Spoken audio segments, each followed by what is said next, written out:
Olá, sejam bem-vindos a um novo episódio do nosso podcast.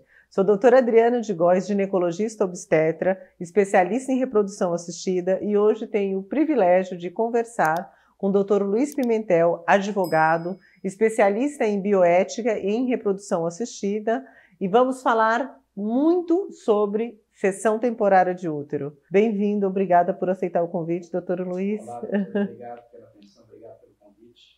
Então, vamos falar o que é essa cessão temporária de útero e como tudo isso funciona. Então, popularmente é conhecida como barriga de aluguel, só que não há uma locação. Então, é uma cedente do útero para um casal que necessita deste útero. Pode ser uma mulher que foi retirado o útero por uma questão cirúrgica, às vezes oncológica, ou, que é o nosso foco de hoje também, um casal homoafetivo masculino que deseja a paternidade e necessita de um útero.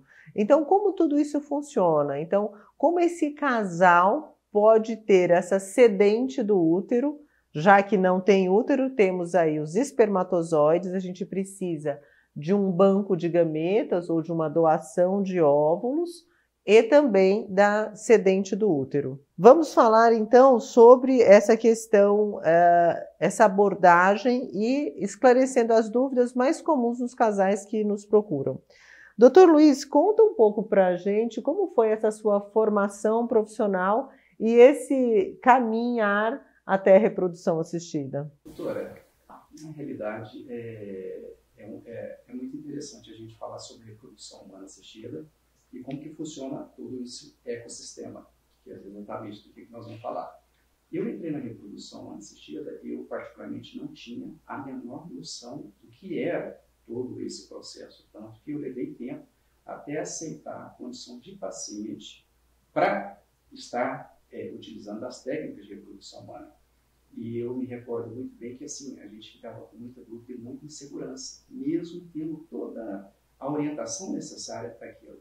Eu casado com a minha esposa e 15 anos depois do nascimento da nossa primeira filha, nós optamos em procurar reprodução assistida em virtude da dificuldade da gravidez dos próximos filhos.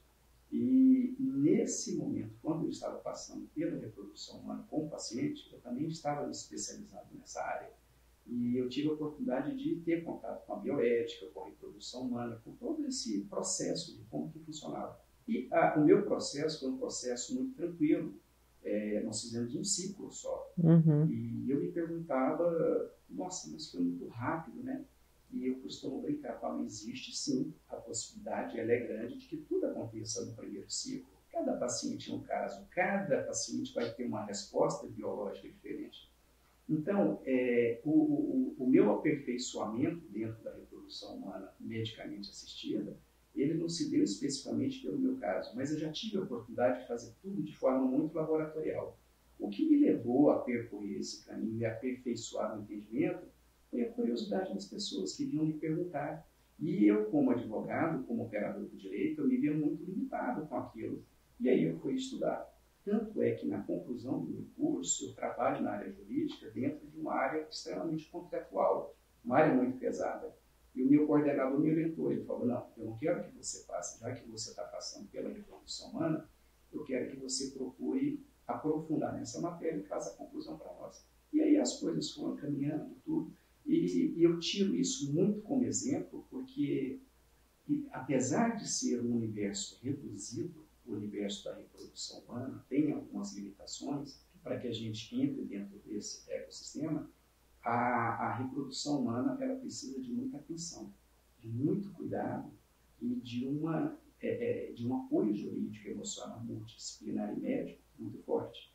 E aí acabou que as coisas foram acontecendo na minha vida, né? E que privilégio, né? Às vezes a gente, pelo caminhar, assim, a gente acaba se deparando com isso e a gente acaba aprendendo a cada passo, a cada vivência. Nem sempre, lógico, a gente precisa passar por uma experiência pessoal, mas a partir do momento que isso acontece, isso também aguça, né, a nossa curiosidade. Que bom que aí o senhor se tornou aí um super especialista nessa área, muito da sua curiosidade e do seu empenho em tudo isso, né?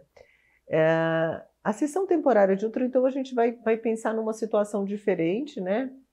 Não é um casal hétero que deseja uma gravidez, porque para a gravidez acontecer, a gente precisa lá do espermatozoide, do óvulo e do útero.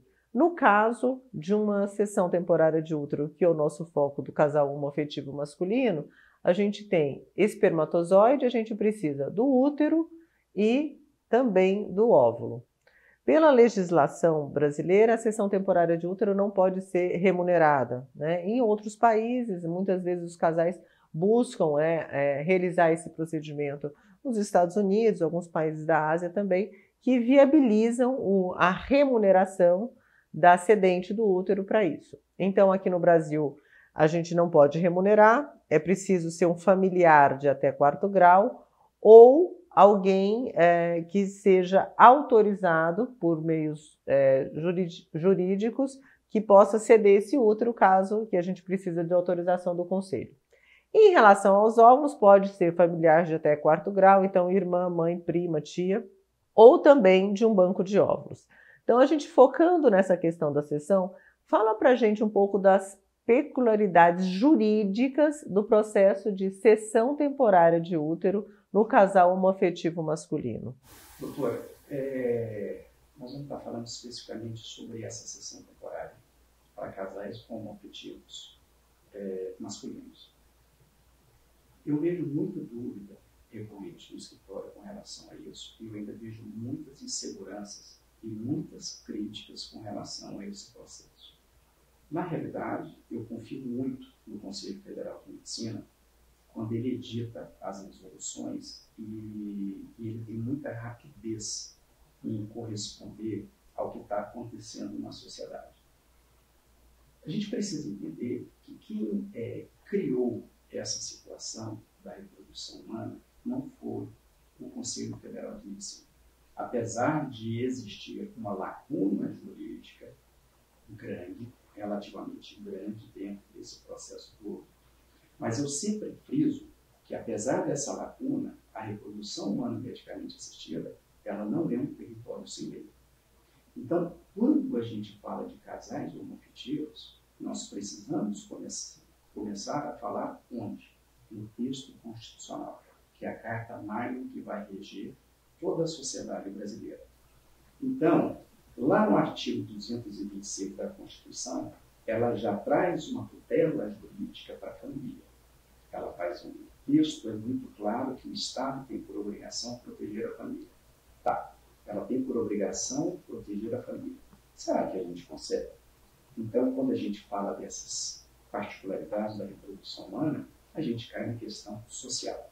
As polêmicas sociais que a reprodução humana medicamente assistida traz.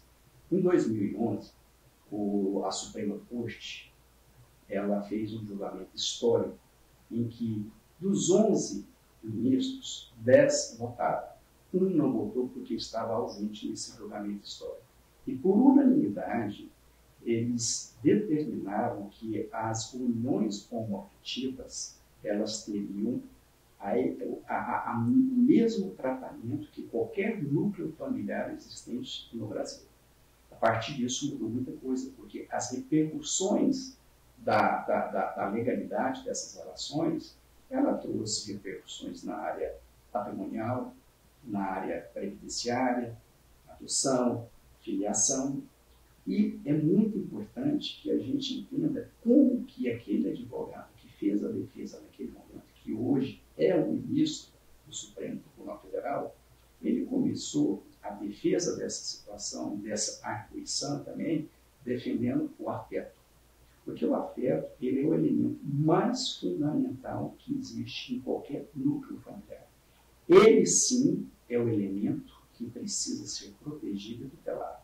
Como que eu posso garantir que apenas uma família formatada dentro daquele modelo entre mulher e homem, segundo o Código Civil nosso, de 2002, ele prevê isso, mas a gente precisa entender também quando é que começou a se estruturar o anteprojeto desse Código Civil. Então, em 2011, a gente vem com esse julgamento histórico, coloca o Brasil numa situação mundial, porque houve uma repercussão muito grande com relação a isso, trouxe a proteção. Quando foi em 2013, o Conselho Nacional de Justiça, por força de uma resolução, determinou que o casamento entre pessoas do mesmo sexo ele deveria ser registrado pelos cartórios de registro civil de todo o país. Caso contrário, deveria ser comunicado ao Conselho Nacional de Justiça. E aí, o que a gente tem com isso? A gente tem uma equiparidade, um tratamento igualitário entre qualquer núcleo familiar. Então, o que isso nos demonstra? Que a Suprema Corte ela teve um trabalho de dar manutenção e proteção a essa família e que em 2013 o CNJ regularizou que os cartórios fizessem isso e rapidamente o Conselho Regional de Medicina respondeu. Quando foi na resolução já de 2013, já havia uma previsão para casais homoafetivos. Quando foi em 2016, mais uma operação do CNJ, o Conselho Nacional de Justiça, em que ele determinou a facilidade do registro de nascimento, registro civil das crianças, proveniente das técnicas de reprodução humana medicamente assistida, chegassem ao cartório e pudessem fazer o registro. E aí a gente conversa sobre muitos direitos. Nós estamos falando de direitos individuais, nós estamos falando de direitos de família, das famílias, dos núcleos familiares, que hoje a gente sabe que não existe um modelo único. Nas diferentes constituições. Exatamente. Existe nas formatações e existe, sobretudo, o afeto como eixo gravitacional desses núcleos familiares. É surreal imaginar que nós tínhamos um modelo único de família, tutelado pelo Estado, protegido pelo Estado. Nós somos do tempo em que se falava em filho bastardo, em filho não legítimo, e aí a gente começa a exemplificar essas questões. A nossa sociedade, ela ainda é uma sociedade que ela está passando por um problema, por uma situação de estabilidade, né? A gente precisa trabalhar isso tudo. Nós somos uma sociedade em que existia escravidão. Nós somos uma sociedade em que precisa ter um instituto que proteja a criança, que é o Estatuto da Criança e do Adolescente. A homofobia precisa ser crime. Somos um dos poucos países em que feminicídio é um tipo penal específico. Sim, a gente precisa entender que a nossa sociedade ela tem dificuldades em aceitar o diferente. E por isso o operador do direito, o legislador, ele tem para dizer que não. Então, a gente trabalha muito nesse sentido, de pacificar, de orientar e de dar a segurança jurídica necessária para quem nos procura. Não sou eu que estou dizendo isso. A Suprema Corte do país determinou que isso será assim e pronto, porque já foi discutido. Não dá para viver diferente. Então, a gente ainda trabalha com esse assentamento do entendimento das pessoas. E aí eu costumo fazer um comentário.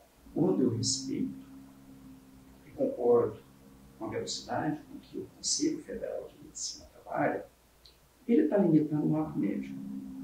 Quando ele limita o ato médico, morre ali qualquer pretensão de se fazer uma coisa de forma equivocada. Tudo bem, existe uma lacuna jurídica, mas não é um território sem lei. Então, as pessoas que procuram reprodução humana medicamente assistida, que chegam na clínica da senhora, que fazem uma consulta comigo, em que nós precisamos fazer todo um arcabouço, uma estruturação jurídica, para que aquilo esteja dentro da legalidade, isso já foi conversado. Isso já foi amplamente discutido por pessoas extremamente preparadas. Então, eu volto assim a confirmar com a senhora, é muito importante que, para quem tem interesse, assista o julgamento dessa matéria que foi em 2011 pelo Supremo Tribunal Federal, que a gente vai conseguir entender um pouco mais como que funcionam as coisas. Então a gente ouve muita coisa preconceituosa. O Brasil trabalha numa situação particularmente delicada, em que a gente precisa ver o que é verdade, o que é de fato, o que é aquilo. Bom, o único fato que a gente tem é de que nós precisamos respeitar as diferenças e que os núcleos familiares mudaram e que o afeto precisa ser, acima de tudo, muito bem respeitado. E oferecer segurança para todas essas formações, eu acho que... E a gente precisar de uma... Né, além do bom senso, além da aceitação, da empatia, né, e também a gente tem agora a segurança jurídica, porque tinha sempre uma questão, como é que eu vou... Desses casais que chegam, como é que eu vou registrar? Será que essa cedente vai me entregar? E o neném vai ficar... Quem que vai ser a mãe? Não, então calma. Então, a gente tem filiação, pode ter nome de 2 pais, 2 mães, 2 mulheres, 2 homens, são 2 pessoas que se responsabilizem por aquele recém-nascido.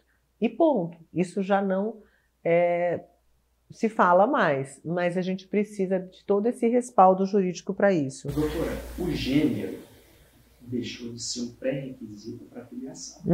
Tanto que no registro civil não se consta pai e mãe, consta a filiação. Então, quando o CNJ em 2016 determinou que os cartórios fizessem o registro, aquele direito ele é da criança. E a obrigação da parentalidade responsável é daquele que idealizou o projeto, daquele detentor do projeto. O Conselho é muito sábio quando ele diz que a cessão temporária de útero ela deve ser de forma altruísta. Ela não deve, de forma nenhuma, conter o caráter mercantilista naquilo. E é assim que vai ser.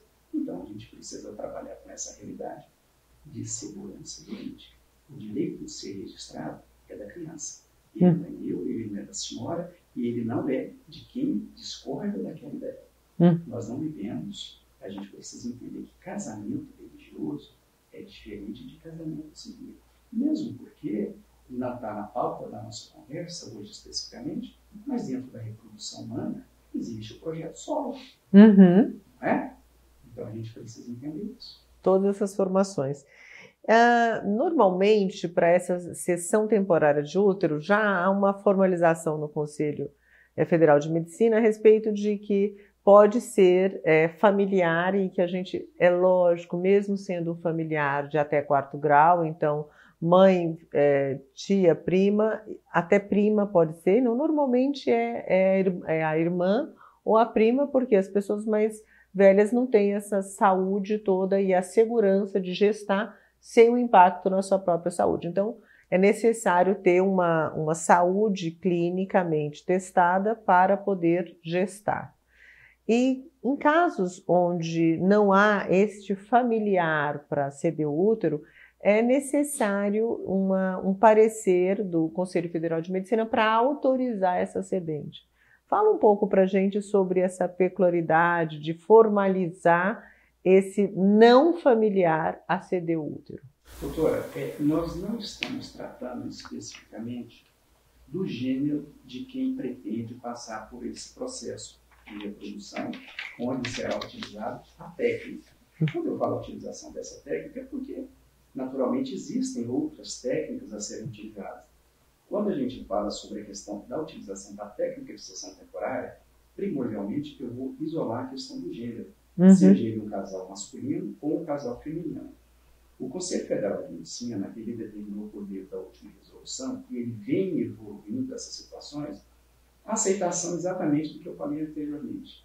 Porque se uma pessoa ela não faz parte daquele núcleo familiar até o 4º grau de parentesco, que seria irmã, tia, primo, eu acredito que só por afeto. Mesmo porque há uma determinação de que seja feito de uma forma altruísta.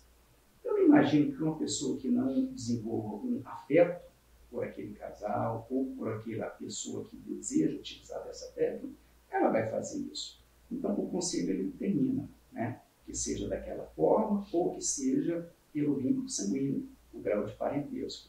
E aí o conselho determina por meio da resolução. E eu quero ressaltar que o Conselho Federal de Medicina é um órgão absolutamente regularizado com autonomia para definir sobre o ato médico. Tanto que essas resoluções elas têm um caráter deontológico, que é um caráter ético de atuação do profissional da saúde. Então, lá no texto, ele de forma muito clara, ele coloca que precisará passar aquele paciente, aquelas pessoas que estarão prontas para ser utilizada a técnica, mediante a análise médica, a uma equipe multidisciplinar, uma avaliação psicossocial, inclusive uma análise jurídica de todo o processo. Porque as repercussões jurídicas da reprodução humana, elas são muito importantes. Tanto é que na resolução, se a gente prestar atenção, o próprio conselho ele fala sobre o contrato, sobre o esclarecimento do registro civil daquela criança, sobre a obrigação dos pais. E eu costumo dar um exemplo. As pessoas me perguntam, sobretudo na sessão temporária. E se eu me arrepender? Você pode se arrepender, mas a equipe multidisciplinar das clínicas, elas procuram o quê? Levar você ao pleno conhecimento, inclusive com um termo de conhecimento amplamente esclarecido e assinado, para que você tenha noção que você está participando de um projeto parental. Então, eu preciso ter a formalidade de um contrato escrito e o conselho exige isso para que eu entenda que, na ausência daqueles pais, a gente sabe exatamente o destino daquela criança. Ninguém pode nascer aleatoriamente. E eu defendo muito a ordem dentro do ecossistema da reprodução humana medicamente assistida. A gente sabe exatamente quem são os sujeitos. E a reprodução humana, por força da resolução do Conselho, ela tem essa tratativa, quem são os pacientes, quem são os profissionais e que resultado a gente pretende alcançar. O resultado final não é o beta positivo. O resultado final que a gente pretende, dentro da alteração do direito, é o registro civil de nascimento daquela criança. Pelos pais ou por aquela, se for um projeto solo, por quem projetou, quem foi o idealizador daquele projeto. Então a gente traz tudo isso, faz análise e a gente segue com todo o processo, né? Inclusive é importante, a gente está falando aí dessa questão multiprofissional. Então, normalmente nessas situações, nós temos algumas partes envolvidas, tá? Que partes são essas? Então, se a cedente do útero tiver filhos, se tiver um parceiro, uma parceira, é necessária a anuência dos envolvidos para que tudo isso aconteça. Então, normalmente a gente faz uma avaliação psicológica de todos os envolvidos. Então, além do acompanhamento com a equipe médica, tem o advogado, tem a parte jurídica e tem a parte psicológica para viabilizar tudo isso. Então, todo esse processo é para a gente evitar aquela questão do arrependimento, que depois da transferência embrionária, isso já está... Exatamente. Então, a gente precisa da segurança para tudo isso. E a gente fala também muito da segurança da filiação dos idealizadores do projeto. Mas tem a cedente do útero também com as suas questões sobre... Será que um dia eu vou ter alguma responsabilidade sobre essa criança por eu ter sido... E isso também é importante a gente falar que não, é cedente do útero, ponto. Porque no futuro, na ausência dos pais, não é a cedente do útero que está envolvida nesse processo, né? Porque também a gente precisa oferecer segurança para esta terceira pessoa que está envolvida nesse projeto, para ela ter segurança também de tudo isso, né? Então, vamos falar pontualmente agora dessa filiação, como é que tudo isso acontece, e dos trâmites envolvidos para isso. Então, e geralmente os casais questionam, mas quando isso vai estar pronto? Depois, ao longo da gestação que a gente vai determinar isso, antes de iniciar o processo. Então vamos falar um pouquinho sobre toda essa questão jurídica formalizada para depois a gente iniciar o tratamento.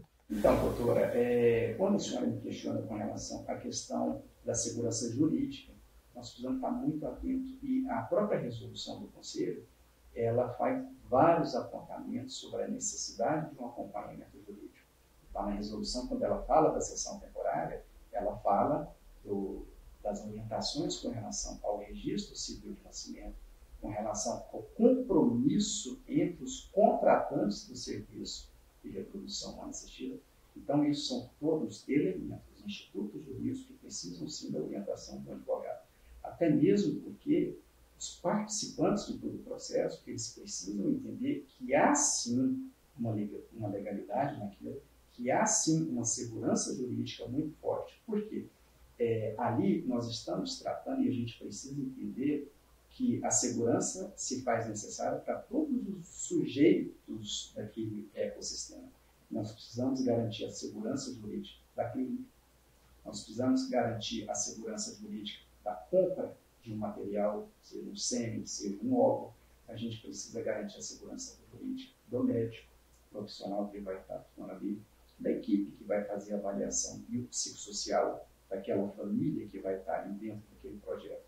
E muitas vezes eu vejo as angústias dentro do meu escritório se perguntando, será, mas vai entregar o filho para mim, mesmo sendo parentes até 4º grau, onde não haja necessidade de uma autorização de um parecer do Conselho Regional de Medicina. E eles precisam entender que aquela relação entre a cedente do útero e os idealizadores do projeto parental, as pontas jurídicas precisam estar muito bem amarradas. E eu sempre faço essa pontuação. Na verdade, não há uma obrigação de entregar, há uma obrigação de receber aquela criança. Quando nós fazemos tratativas, por exemplo, com casais que vêm de fora, eu sempre falo, qual é a sua preocupação de receber essa criança? Porque quem estará cedendo o útero estará preocupado de entregar a criança. Então, o próprio conselho já prevê que a gente precisa tratar uma compensação para aquela cedente do útero. Para quê? Porque ela vai de trabalhar. As questões previdenciárias sobre aquela mãe que deu à luz, elas ainda não estão muito bem resolvidas dentro de todo o sistema previdenciário. Então, nós precisamos entender tudo isso. E mesmo que seja um projeto solo, a gente precisa entender que aquele idealizador, aquela idealizadora do projeto parental, ela vai receber. E a cedente do útero também vai fazer entrega daquela criança. E a gente precisa entender que o que a gente busca dentro da reprodução humana assistida não é somente o beta positivo. O beta positivo, ele é comemorado com muita alegria. Nós precisamos registrar aquela criança e de que forma ela vai chegar. E essa é a clareza que a gente tenta transparecer. Então, nós começamos falando de um texto constitucional, uma decisão da Suprema Corte que vai resultar na determinação de que forma o profissional da saúde vai atuar, por força de uma resolução na qual ele é subordinado. Tudo é muito bem estruturado juridicamente. E eu repito, apesar de não existir um diploma legal específico para a reprodução assistida, nós estamos subordinados a um arcabouço jurídico fantástico, constitucional, Anvisa, resolução. O Código Civil ele é muito pobre nessa situação, ele ainda não tem essa previsão. Mas o Conselho Nacional de Justiça, o CNJ, ele já tentou suprir essa lacuna, trazendo a segurança jurídica, até mesmo para o registro civil de nascimento dessa criança. E é muito importante que todos os envolvidos, os idealizadores, a cedente, com essa avaliação psicológica, eu tenho na minha equipe uma psicóloga absolutamente dedicada à reprodução assistida, que por acaso também teve uma vivência pessoal nisso, né? Eu, no caso, não tive, mas é até engraçado que as pessoas perguntam, sua filha é de FIV? Mas, então, e muitas vezes a gente é movido, né, por uma especialização em função de uma questão pessoal. Independente de viver ou não, eu acho que os idealizadores vão ter absoluta segurança disso, porque a gente formaliza tudo isso juridicamente e emocionalmente também. Então, aquela cedente do útero, ela vai estar sendo preparada para isso. É lógico que ficam questionando o envolvimento dessa cedente ao longo da gravidez. E por isso, quando a mulher se emociona com os movimentos fetais, está tudo certo. Não é por isso que ameaça a gravidez. Ela está cuidando daquele feto enquanto cedente.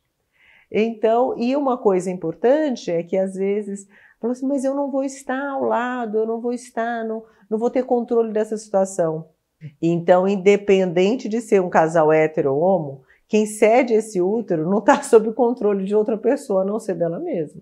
Então, a vida pode ser normal, mas uma coisa importante é que nesse pós-parto, ela está embebida pelos hormônios e tem sim um impacto emocional muito grande. Fortíssimo. E, na minha opinião, a grande protagonista da reprodução humana é a psicologia. Porque o médico trabalha dentro daquela situação clínica de avaliação, coleta de material, hormônios, tudo aquilo.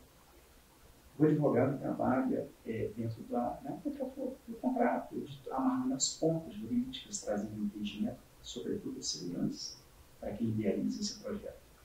E eu acho que só a psicologia ela é capaz de estruturar a pessoa, seja para qualquer tipo de resultado, sobretudo para amparar as dificuldades que podem aparecer durante essa jornada da reprodução humana. Porque um beta negativo, ele é muito iminente, ele pode acontecer. Quantos acontecerão? No meu caso, por exemplo, eu tive muito feliz na primeira tentativa. E aí, antigamente, eu até me sentia meio assim, é isso? É isso. Comigo foi dessa forma. E isso demonstra de que a reprodução humana ela é capaz de alcançar um resultado logo na primeira. Existe sim essa possibilidade. E a partir daí a gente começa a trabalhar. E uma questão também, falando da psicologia, um questionamento porque depois do parto, né, então tem ali esse puerpério e que tem a questão também da amamentação. Então, uma coisa importante é que não há obrigatoriedade da amamentação desse recém-nascido, porque uma vez nascido, os idealizadores do projeto podem ficar com a criança. Então, se for um casal masculino, naturalmente vai ficar com essa criança e não vai ter a possibilidade de amamentar, né?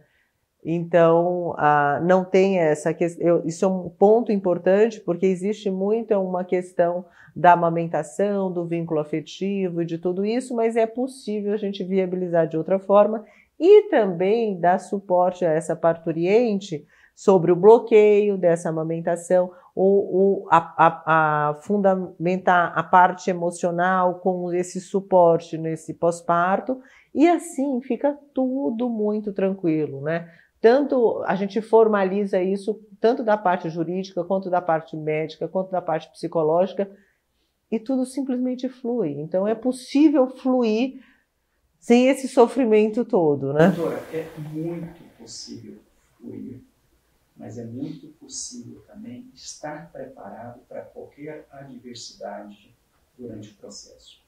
E o que vai nos trazer essa garantia de que as coisas fluirão da melhor forma possível? O entendimento de como funciona o processo. A liberdade para estar ali, a liberdade para operar e o entendimento da obrigação que começa a partir da transferência daquele ideal. As relações são relações de consumo. Os pacientes vão procurar a clínica da senhora para ter um trabalho dessa natureza. O serviço de reprodução humana. O terapeuta, o advogado, nós todos estamos prestando serviço. Então, as repercussões precisam ser muito entendidas, não só aquelas emocionais, psicológicas, que a parturiente e aquele casal ou aquele idealizador do projeto parental vai passar, mas a gente precisa trazer as repercussões de tudo aquilo, inclusive as patrimoniais, que era para nós termos falado ali anteriormente, né? Onde as responsabilidades, as repercussões civis, quais são as limitações. Então, eu defendo muito isso. Essa equipe multidisciplinar, ela traz segurança, não para nós, ela vai trazer segurança para aquele sujeito que está idealizando aquele projeto. Ele precisa entender. Por isso que lá no início, a gente não desceu de toda a conversa. O que acontece dentro de uma clínica de reprodução humana já está discutido. Eu não preciso buscar a legalidade para aquilo. A gente pretende que aquela família saia dali da melhor forma possível. E é exatamente o sentido de quem procura uma clínica de reprodução. É a constituição de uma família. E aí a gente vem tratar de quê? Do livre planejamento familiar. Envolve todas essas situações. A clínica é um instrumento que vai modular aquilo. É diferente, é que eu ouço no escritório. Por que não a adoção? Precisamos entender que cada situação é uma situação. Há casais que estão preparados para não ter filhos. Há casais que estão preparados para ter 1, 2. Há casais ou pessoas que estão preparados para adotar. E aquela decisão do Supremo Tribunal Federal trouxe repercussões para adoção, para filiação, para reprodução humana E é assim que a gente precisa entender que esse instrumento, que é a clínica, é apenas um elemento na constituição e na população dos diferentes núcleos familiares. Nós precisamos, acima de tudo, eu não sei se eu falo respeitar ou obedecer à liberdade de cada um. É isso. Obedecer a liberdade de cada um. Eu acho que é engraçado a gente ter que... Parece óbvio, mas é necessário reforçar tudo isso. É necessário reforçar isso. E a gente falando dessa questão, uma coisa importante que eu gostaria de pontuar é que a cedente do útero não pode ser a mesma fornecedora dos óvulos. Então, são pessoas diferentes, naturalmente mulheres.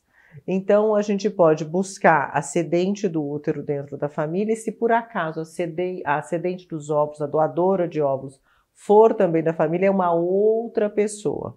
E eu pondero muito essa questão e é claro que a minha impressão pessoal não tem como não ser nula, ela é muito significativa para mim e para aqueles que tratam comigo.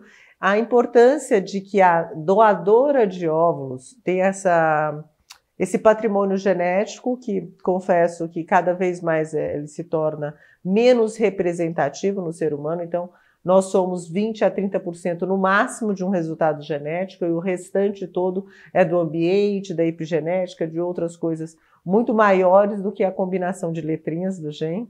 E que essa pessoa jamais será a mãe desta criança. Então, não é porque doou o óvulo que tem um componente genético que tem qualquer responsabilidade como mãe. Então, as pessoas idealizadoras que serão esta responsabilidade. Então, doadora de óvulos não tem responsabilidade sobre isso. Inclusive, acaba o seu papel a partir do momento que cede esses óvulos. A cedente do útero a partir do momento que recebe esse embrião. E é claro que eu acho que em todos esses processos a gente precisa saber de qualidade de gametas e eu sou uma grande incentivadora de que essa doação de gametas seja anônima.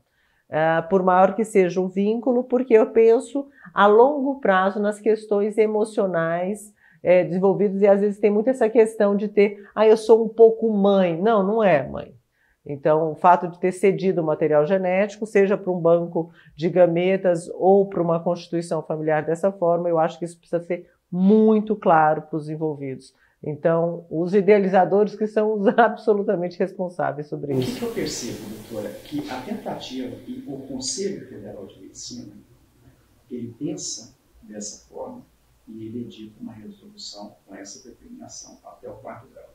O que eu percebo é que as pessoas tentam muito, com esse vínculo até o 4º grau, fechar um circuito genético.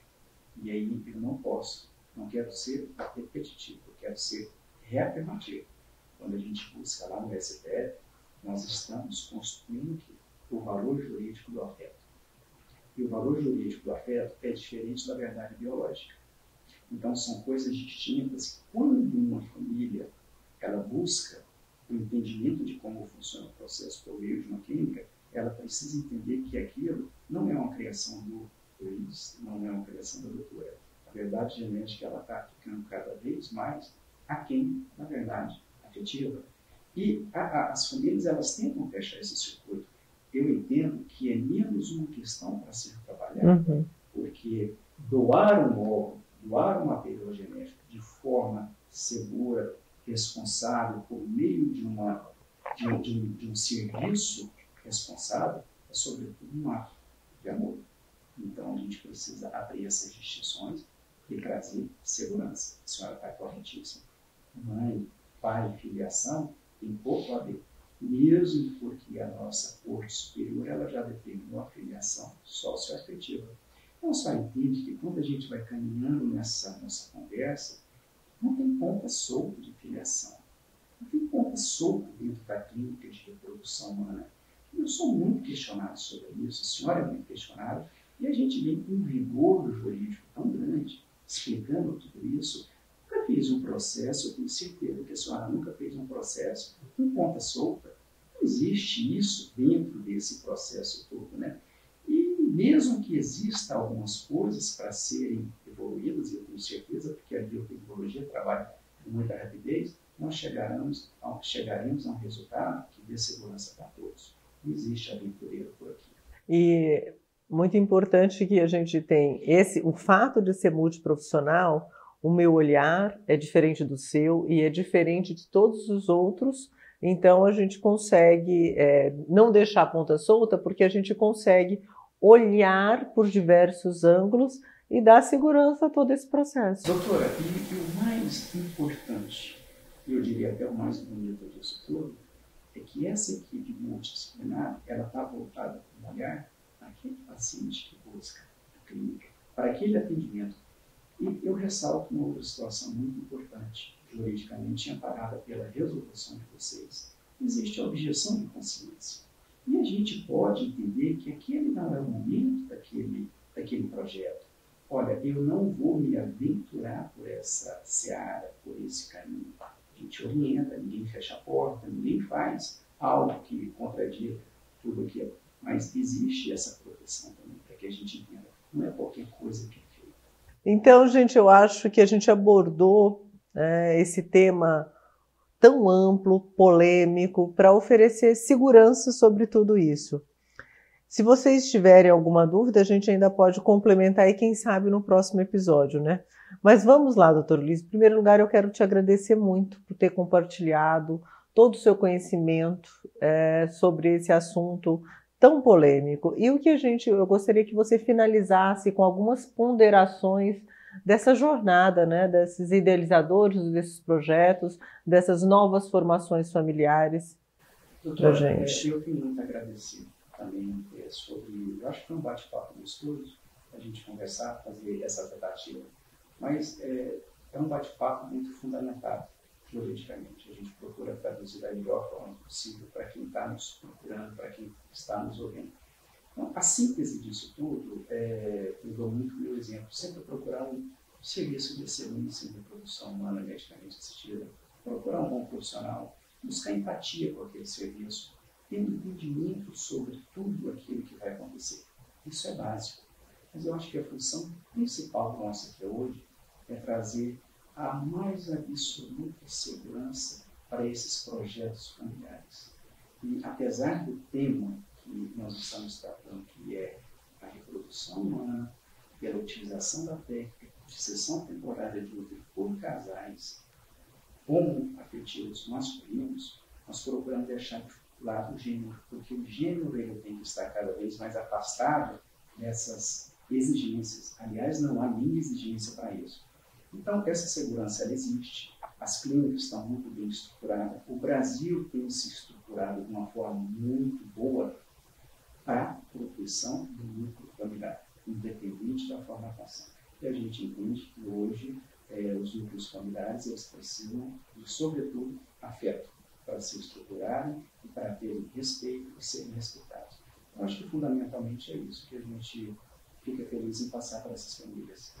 Então, estamos aqui finalizando um novo episódio do nosso podcast e a gente fala tudo um pouco sobre reprodução assistida e especificamente esclarecemos sobre cessão temporária de útero.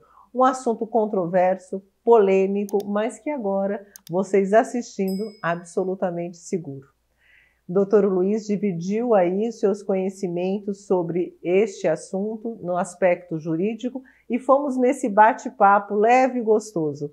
Estão em todas as plataformas de podcast, gerando vidas da infertilidade à maternidade e também no meu canal do YouTube. Até o próximo episódio.